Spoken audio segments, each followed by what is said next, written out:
So the first thing that, like, off the top of my head, I think marriage is hard for some people to come by because so there's multiple factors that are all competing for, like, me saying it as the first thing. The first thing is, I think people's expectations seem to not be in line with reality.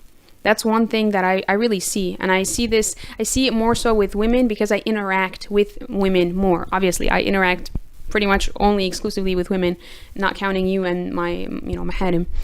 So yeah, I see it, and I'm sure it's probably in men and in women, but I do think that for some people, their expectations are just wildly off the mark. They just think, like, girls, for example, to start with women, a girl who wants to get married, she'll have all these wild expectations of the guy has to make this much money, he has to be this tall, he has to be this skin tone, he has to be from this nationality, and he has to look like his facial structure has to be in a certain way, etc., etc. So it's crazy. It's very specific. Structure? What do you mean?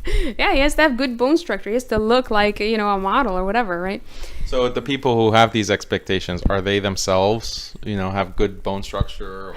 Well, that brings me to my next point, which is the wild overestimation of self. Like the crazy, I think, self-perception that some people have. Like, I'm a 10, and objectively, like, respectfully, this person just isn't, in terms of, like, whatever they think is important, especially usually in the superficial culture that we're living in now in the modern world. It usually has to do with money or looks, and for girls it's usually looks, so what is the cause of this inflated sense of self? I'm sure it has multiple causes. For me, what I see the most is, I think, other women, like women telling other women, oh, honey, like, oh, you're gorgeous. Any man would be lucky to have you. You look like a Barbie doll. You look like this or like that, right? So, like, they kind of pump each other up or, like, lift each other up.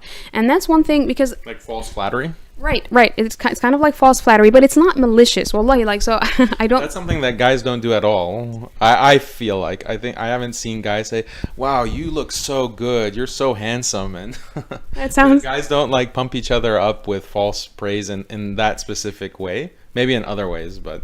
Girls do. That's the thing. That's the difference. One of the many differences between men and women is that women care about looks, and so do guys, but women want to be pretty. So it's like, I want to be pretty, and so does she, and so we are going to tell each other. I'm going to tell her what she needs to hear, and she's going to tell me what I need to hear. Guys want to look good too.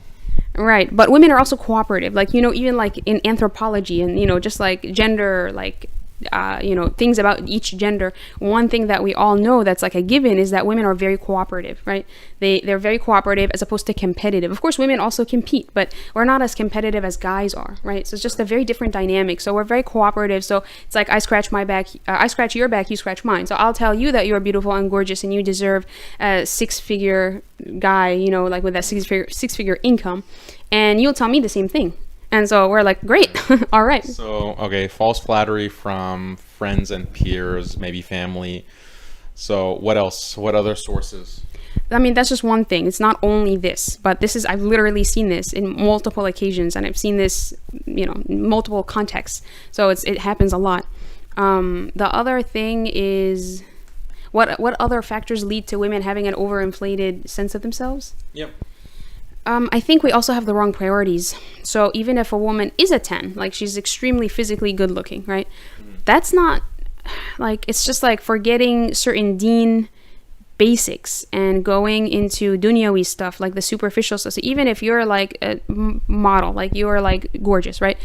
That's not what's most important. That's not what will allow you to marry the best man, right? You might marry the richest man or the most good-looking man because you think, well, we're like on par, right? But you need to work on other things that are, much, much, much more important, right? So just the dini, losing sight of that as a priority and saying, well, I look like this, or I'm this dress size, or whatever, like these, markers of beauty or femininity that women have for themselves, which I'm not saying those things are not important. Of course, they definitely have their place, and we don't want to be in this utopia kind of place where we're like, oh, looks don't matter at all, and no one ever even looks at other people's physical appearance, and that's not important for a marriage. No, of course that has a place, but that's not the only thing, or like the biggest thing, the most important thing. But I think that we just have misaligned priorities. I also see that a lot. Like, deen is not at the forefront, so we're not grounded in Islam. We're not grounding ourselves in the thing that we need to be grounded in, you know, first and foremost. And then we're like, okay, well, I look good, or I'm thin, or I'm young, or I'm this,